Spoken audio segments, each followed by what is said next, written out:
Vamos a analizar esto, lo vamos a hacer con Pablo Salinas, quien es analista político, que ya está en comunicación directa con Indisciplinados. Pablo, ¿cómo te va? Buen día. Diego Toma te saluda para Prensa Multimedia. ¿Cómo estás? ¿Qué tal, Diego? ¿Cómo estás? Muchas gracias por invitarme para compartir algunas reflexiones sobre lo que está pasando, especialmente en Medio Oriente, ¿no? Sí. Que es un punto duro para la humanidad. Uno hubiese pensado que después de las bombas atómicas de Hiroshima y Nagasaki, allá por 1945, eh, el mundo aprendió o debería haber aprendido de tal desastre para la humanidad, ¿no? Sí. Y amenaza creciente que se cernía sobre todos los pueblos del planeta. Y Mm, sin embargo, estamos jugando a la ruleta rusa, como quien dice, mm. la vida de millones de personas. Es tremendo y es tremendo también la posición que toma el presidente Javier Milei, una Argentina que esto lo arrancábamos hoy, la editorial diciendo nosotros sí estamos en guerra, pero estamos en guerra contra el hambre, contra la pobreza, con todas las injusticias que se están marcando o enmarcando en un texto social y nos queremos involucrar, digo, nos queremos en nombre del presidente en una guerra que no tiene nada que ver, ¿no? O en el apoyo, el respaldo político, advirtiendo que vamos a enviar ayuda, no sé qué ayuda, pero bueno, una cosa increíble, ¿no? No sé qué pensar. Está claro que la Argentina ha optado, no más que la Argentina, el gobierno de Javier Milei ha optado por un alineamiento ciego, sin ningún tipo de reparos y sin medir las consecuencias a corto, mediano y largo plazo de esa decisión que tiene, de ese alineamiento con Estados Unidos y con Israel. A tal punto digo que no es el único tema en el que nos preocupa, es decir, ha cambiado la República Argentina, por ejemplo, su posición con respecto a el tema del reconocimiento de derechos de los pueblos originarios, que ese también es un tema, es decir, somos el único país que se abstiene, y en el caso la semana pasada de cuando hay una catástrofe humanitaria donde ya dentro de los más de 45.000 muertos que hay en Gaza de población civil, más de 1.300 son niños, y Argentina votando a favor del no cese al fuego Mm. en una zona sumamente caliente, realmente me cuesta encontrar algún elemento con el cual coincidir con este gobierno que cada día muestra su rostro más cruel por el tipo de causas que abraza, ¿no? Es muy preocupante, muy preocupante. Aparte hacemos un giro totalmente tremendo, ¿no? Un giro cuando Argentina siempre tuvo una posición de paz, pacífica, tratando de enviar a los cascos azules en las cuestiones humanitarias, ayuda, porque es lo que podemos ofrecer, digamos, al mundo. Recuerdo, digo, la invasión de Irak a Kuwait. Argentina durante el gobierno de Menem envió 2 fragatas. Bueno, intervenir en eso, ahí era, primero le vamos a decir a la audiencia, la guerra es una actividad que está prohibida internacionalmente. Está permitida en bajo dos condiciones. Lo que se llaman las guerras de legítima defensa, cuando un país actúa repeliendo un tipo de agresión de la cual no ha motivado, no ha sido generado por una de las partes, entonces defenderse está bien. Y la otra, en virtud de lo que dice el capítulo 7 de la Carta de las Naciones Unidas, es cuando se conforma una fuerza multinacional, Mm. o bien para restablecer la paz que ha sido quebrantada, o bien para sostenerla si la paz está en peligro. Pero esa fuerza multinacional la convoca el Consejo de Seguridad como fue el caso de la primera invasión, la primera guerra del Golfo del año 91, si mal no recuerdo. Bueno, Menem mandó 2 fragatas al Golfo Pérsico y no nos salió gratis, ¿eh? La Embajada de Israel y La AMIA. la AMIA y a aquellos que hablan de inclusive de una teoría media conspiranoica ahí que no sé qué base o fundamento puede tener, que se habla del atentado sobre el hijo del presidente Menem, también como el tercer atentado, donde es el pago de las facturas por aquella intervención. Pablo, ¿qué hay de cierto con este enmascarado llamado Anonymous que habla de una conspiración interna de los mismos Estados Unidos para generar, digamos, esta tensión? Es decir, está todo armado, que es todo un circo para que el gigante del norte se quede con las tierras, con el petróleo, que pueda dirigir, que son todos intereses netamente económicos, digamos, siempre lo hemos conocido a lo largo de la historia, pero en esta oportunidad, digamos, ¿qué hay de cierto? Viste que hay como una advertencia de este Anonymous contando que se desata la Tercera Guerra Mundial, o por lo menos se aproxima por ahí, con el fin último de quedarse, digamos, de correr a los palestinos, que ese es su objetivo final. Mira, por encima del gobierno de Estados Unidos y de Israel se encuentra el Foro de Davos. El Foro de Davos es una conjunción donde no solamente están presentes los principales gobiernos del mundo, sino también los representantes de las empresas más importantes del mundo. Y estos suertes de príncipes de esta élite de poder económico son los que definen dónde o hacia dónde van sus intereses económicos.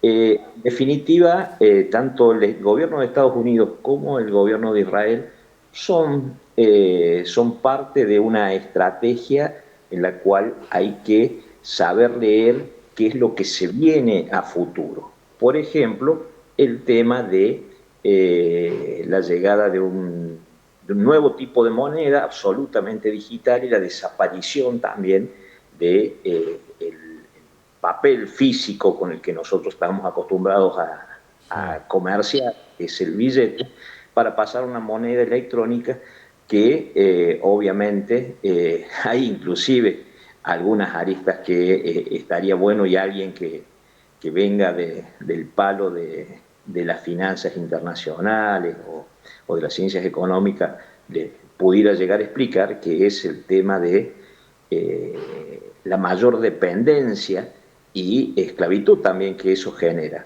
No es lo mismo tener el papel físico donde uno va y compra donde quiere, a que tengas que estar sometido a una cartera virtual donde te cobran por cada transacción que vos realizás. Es decir, estás obligado, pues no tenés otra opción. Pero bueno, ese es otro tema también interesante para desarrollar. Pero nunca, nunca, nunca la humanidad ha estado tan cerca de un desastre nuclear de proporciones. Recordamos la crisis de los misiles de 1962 entre Estados Unidos y la ex Unión Soviética en Cuba, que fue un momento realmente donde se llegó a segundos de que ocurriera la MAD. La MAD, para la audiencia le vamos a decir que es la destrucción masiva asegurada. Es una sigla en inglés que se utilizó para de alguna manera identificar ese equilibrio del terror que sobrevendría a posterior. Aquellos que conocen o saben de este guerrero griego que era Pirro de Epiro, ¿no? Es decir, si hay otra guerra como esta, ni yo mismo voy a estar vivo para contarla. Es decir, esta destrucción masiva asegurada era algo que de alguna manera todos sabíamos que si se encendía la mecha era muy difícil de detener. Actualmente en el planeta hay 5 países que forman parte del Consejo de Seguridad de las Naciones Unidas. Ello es Estados Unidos, Inglaterra, Francia, Rusia como heredera de aquella ex Unión de Repúblicas Socialistas Soviéticas y China, que tienen poder atómico. Pensaban que estos, acuérdense, la Organización de las Naciones Unidas nace en 1945, en 1967 todos estos países habían desarrollado armas atómicas, sí. No en China, pero avisó de que la tenía y que iba a hacer los ensayos posteriores a esa fecha. Pero en 1967 se crea la Organización Internacional de Energía Atómica, que era una forma que se buscó para ponerle algún tope a la carrera armamentista en busca o en procura de lo que son las armas atómicas. ¿Estamos cerca? ¿Es inminente una tercera guerra mundial? ¿Vos qué crees, de acuerdo a los reportes, a las declaraciones? Mira, cerca estamos muy cerca. De hecho, la Organización de las Naciones Unidas, especialmente el Consejo de Seguridad, está dando muestras de la ineficacia y la necesidad de retocar el equilibrio de poder allí. Porque si bien esos países que les mencioné recién tienen poder atómico, no evitó que llegaran otros nuevos actores con poder político. Se sumó la India y Pakistán, que hace un mes atrás estaban a los tiros también por la zona de Cachemira y viven, como decimos en el barrio, midiéndose cuál es el poder destructor de la bomba más fuerte que hacen detonar a pocos kilómetros de la frontera para que los sismógrafos del país vecino adviertan qué tan fuerte o poderosos son. Es decir, ahí tenés 2 potencias atómicas en puja que también pueden generar un desastre en la región. ¿Cuáles son las consecuencias para con Argentina teniendo en cuenta la posición que tiene el presidente Milei? ¿Qué consecuencias podríamos tener los argentinos en realidad? Mira, el problema más grave que hoy día existe en materia de armamento nuclear, primero es que se han reeditado actores, como es el caso de los países soberanos con tenencia de armas atómicas, que las pueden utilizar. Nosotros estamos medio fuera del mapa, medios marginales en este sentido, pero los efectos de una radiación, de un invierno nuclear, nos va a pegar como cualquiera porque estamos todos en el mismo barco. Ahora bien, hay unos informes que se han desplegado, hay un libro que les recomiendo a aquellos que nos están escuchando, que se llama El terrorismo definitivo, de Jessica Stern.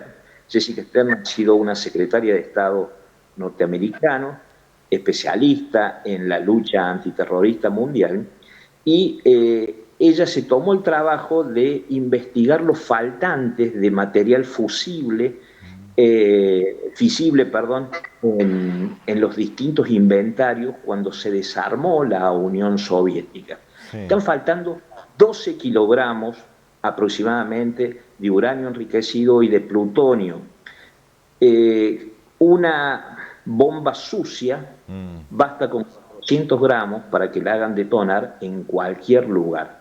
Y esto, además, hay que sumarle el faltante o los robos que se han producido en distintos lugares del mundo, que aproximadamente son 5 o 6 también robos importantes de material fisible fuera de la Unión Soviética. Es decir, hay mucha posibilidad de que organizaciones criminales o grupos fanáticos ya se hayan hecho con parte de ese material. Es cuestión de tiempo de saber cuándo esos fanatismos o esas organizaciones criminales que en principio solamente amenazan, se manden una macana y se vean las consecuencias en cualquier lugar del mundo. No porque hagan detonar, no tienen capacidad para desarrollar una bomba atómica, pero sí para hacer una bomba sucia, que los efectos de la radiación son a muy largo plazo y son devastadores también. O sea que podríamos a involucrarnos de esta manera, podríamos hasta ser blanco de un nuevo atentado, por ejemplo. Podría ser, podría ser. Ojalá Dios no quiera que eso ocurra. Dios no quiera que eso ocurra, pero nos estamos involucrando una contienda que nos supera por lejos, en Sí. una sobreactuación demencial, en una sobreactuación demencial. Esto es muy fácil. ¿Vieron el chiste, el cuento ese que se dice, entre tres le estaban pegando a uno que estaba en el piso y no sabía si meterme o no meterme, y me metí, y entre los cuatro le pegamos, lo fajamos? Bueno, esto es lo que estamos haciendo, nos estamos metiendo en una contienda con grandes jugadores, simplemente sobreactuando algo que ni siquiera tenemos peso y ni siquiera tampoco le van a saber reconocer al gobierno argentino este alineamiento. No No, se lo no. van a saber. Es tremendo, digamos, ¿no? O sea, como decimos acá, de garronero nomás nos metemos y puede haber consecuencias totalmente negativas. Gravísimas esas consecuencias. Uno percibe también, por las declaraciones de distintos presidentes, primer ministros, autoridades eclesiásticas de distintos lugares del mundo, autoridades religiosas, que algo está por pasar. Eh, la advertencia del primer ministro británico diciendo a su población que guarde agua, que guarde medicamentos, que guarde algunas declaraciones desde el premier alemán. Eh, Claro, pero esto ya se de, viene avisando hace por lo menos 2 meses, porque por ejemplo en Alemania ya se suministraba elementos de supervivencia, o sea, eran unas mochilas especiales con oxígeno, con medicación a la población, ¿no? Entonces es como que tienen otra información nada más que no está dada a conocer al resto del mundo. Así es, y es muy, pero muy diferente, las posiciones que están teniendo en Europa y en el resto de los países del mundo respecto al conflicto en Medio Oriente. Ayer Petro, por ejemplo, el presidente de Colombia, sale a condenar fervientemente lo que es este ataque norteamericano sobre el territorio iraní. Lo mismo hizo Boric aquí en Latinoamérica, mientras que desde la Unión Europea ahí aparece que hubiese un aval a lo que está realizando Estados Unidos.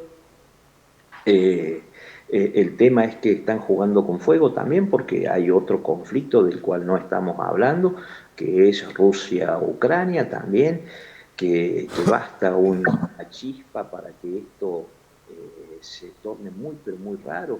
Recuerden que hay misiles proporcionados por Alemania a Ucrania, y Putin dijo: cuando nosotros determinemos que uno de esos misiles impactó en un blanco ruso, vamos a considerar un acto de guerra alemán y se tendrá que atener a las consecuencias. Rusia es un jugador determinante. China está expectante, también ha condenado el tema. Tenés a Corea del Norte con poder nuclear, que tiene unas ganas de intervenir, que desde hace tiempo viene toreando a los Estados Unidos y solamente se muestra como un bravucón, pero es impredecible. No sabemos lo que ocurre dentro del régimen norcoreano a ciencia cierta, porque la información que surge desde allí es muy, pero muy ¿Y cerrada. todo esto Así por qué es? ¿Por guita, Pablo? ¿Por plata? ¿Por poder económico? estos intereses económicos, mira, tienen que ver, nosotros vamos a poner un punto de partida acá que puede ser 1948, cuando se crea el Estado de Israel, en un territorio que en principio la Organización de las Naciones Unidas le había dado para administrar a Inglaterra y a Francia, que era una suerte de terras nullis que había quedado después de la desaparición de lo que había sido el Imperio Otomano, ¿no? Entonces se lo dejaron administrar, y el lobbying, eh, hebreo que hubo en el momento, dijeron, bueno, es el momento de convocar a la diáspora para que se junte en un Estado, y en este caso se le dio lugar a la creación del Estado de Israel y el Estado palestino. Los palestinos no estaban de acuerdo con que le otorgaran o que crearan un Estado de Israel en lugares donde habían vivido desde tiempos inmemoriales en forma pacífica, sin la necesidad de la construcción de ese Estado. Desconocían al recientemente creado Estado de Israel, y Israel esa misma noche tomó todo el territorio, el que le habían adjudicado y el palestino. Los hermanos árabes alrededor de Israel iniciaron varias guerras en contra de Israel, y cada vez que iniciaron la guerra perdieron territorio. Uno a uno fueron pactando la paz con Israel, volviendo a las fronteras de 1948 en la mayoría de los casos, y los palestinos quedaron presos de ese nuevo Estado de Israel. Sí. En algunos casos pactó alguna posibilidad de reconocimiento de autonomía y que iban a solucionar el tema, pero eso nunca llegó. En el caso de Irán, que esto es interesante, Diego, es que allá por 1967 había en 1952 y 1953 había un gobierno que era el gobierno que llevaba adelante el primer ministro Mohamed Mossadegh. Ese gobierno era un gobierno bastante progresista, ¿y qué hizo? Tomó la mala decisión de nacionalizar el petróleo que estaba en manos de empresas inglesas. Claro. A partir de ese momento se convirtió en el demonio de Inglaterra. Inglaterra salió a financiar a grupos mercenarios para que hicieran todo tipo de desmanes y conflictos, hasta levantarlos en una suerte de guerra civil. Y aparecieron en escena, apareció el Shah de Persia, el Reza Pahlavi, que se convirtió en esta suerte de rey, bajo el protectorado norteamericano, inglés, francés en el lugar. Bueno, tuvo cierto éxito económico al principio el Shah de Persia, pero la cuestión, Diego, es que allá por 1967, por loco que te parezca, Estados Unidos le donó el primer reactor nuclear a Irán. Y Francia le hacía la entrega del material radioactivo, es decir, el uranio enriquecido, para que funcionara ese reactor nuclear. Ellos pusieron a Irán en la carrera o en la utilización de la energía atómica para la paz. En ese mismo año suscribieron el Tratado de No Proliferación Nuclear y dijeron de que toda la actividad que iban a desarrollar los iraníes iba a ser en el uso de energías pacíficas. Bien, ahora lo que ocurrió es que en 1978 el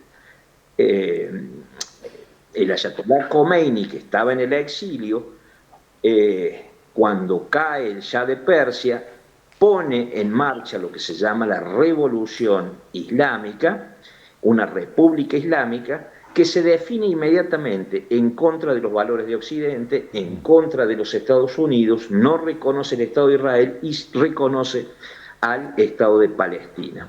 Entonces, desde entonces, el régimen de los ayatollah, que es un régimen teocrático, bueno, se convirtieron en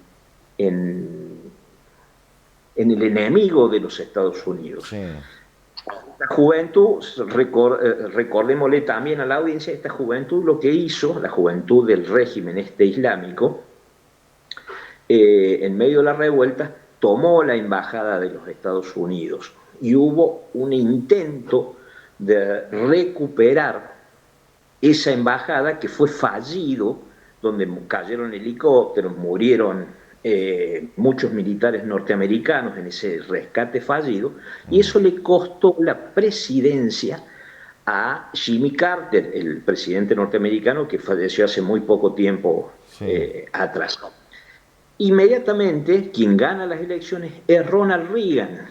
Y acá también es muy loco esto, Diego, que es el tema de que durante la gestión de Ronald Reagan se activa o se conoce o aparece a la luz por informes periodísticos lo que se llama el escándalo, Irán-Contras. sí. ¿Qué hacía? La famosa guerra del desierto ahí, en Golf. Le proporcionaba misiles antitanques al régimen de Irán a través de una maniobra donde ellos mismos, los norteamericanos, eran quienes le habían puesto como sanción que no llegara ese tipo de armamento a manos iraníes. O sea, era el Sí. mismo gobierno norteamericano dándole las herramientas para que combate eventualmente a una invasión americana o de otro país que Claro, tuviera vocación. la hipocresía política yanqui, ¿no? Oficialmente te digo una cosa, pero por debajo de la mesa actúo de otra manera porque a mí me conviene seguir redituando y fomentando la economía de nuestro país a través de guerras, ¿no? Diego, Tremendo, en eso de, en eso de la hipocresía es lo mismo que ocurre con Hamas en Gaza. claro. Hamas es una organización de base que fue financiada y armada por el mismo Estado de Israel. Ah, Había un, eso es verdad, es cierto. había un líder, un sacerdote allí islámico que se llamaba Ahmed Yassin, que era ciego y cuadripléjico, si alguno tiene por ahí la imagen, que es el líder. Se le financió, pudieron hacer escuelas, pudieron hacer universidades, barrios, una urbanización muy importante. ¿Por Sí, qué lo financiaba Israel a Ahmed Yassin y al grupo Hamas? Porque era una forma de debilitar al grupo de Yasser Arafat, que era la Organización para la Liberación de Palestina, que estaba dando sí. la discusión internacional por crear el Estado de Palestina. Mm. Claro, Es increíble, pero esto que siempre. vos decís, lo de Hamas, esta organización terrorista financiada por los propios israelíes, va, por el Estado de Israel, yo lo tenía en duda porque la verdad, digo, estos son los informes que se empiezan a dar a conocer, sobre todo por las redes sociales, y vos decís, che, ¿será verdad esto?